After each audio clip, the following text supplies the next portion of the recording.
अष्टमस्थानी शनी जर शुभ असेल तर अशा व्यक्तीला निरोगी व दीर्घायुषी बनवतो. विवाहामुळे सांपत्तिक व इष्टटीचे लाभ देतो किंवा एखाद्या मृत्यूपत्रापासून ह्यांना अमाप संपत्ती मिळते.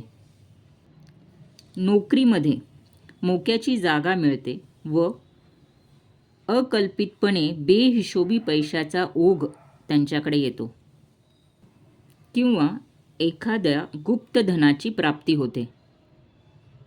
यांना इतरांच्या मृत्यूमुळे फायदा होतो.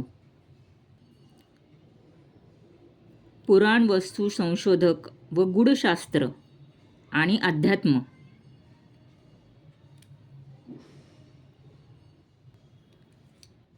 यांना अवगत असते व ह्यांचे मन नेहमी ईश्वर चिंतनात रमलेले असते.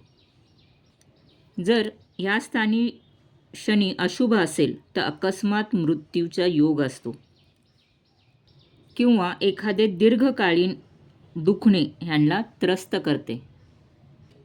नेहमी आत्महत्येचे विचार, उंचावरून पडण्याचे भय, जंगली पशूंपासनं भय, पाण्यापासून भय, गुदमरून जाण्याचे भय असे वेगवेगळे भय ह्यांच्या मनात असू शकते. तर हा असा अष्टमस्थानातील शनी शुभ असेल तर दीर्घायुष्य देतो व अमाप धन देतो किंवा आकस्मिक धन देतो. पण अशुभ स्थानी असेल तर आयुष्याची हानी पण करतो किंवा नेहमी मृत्यूभय मनात असते.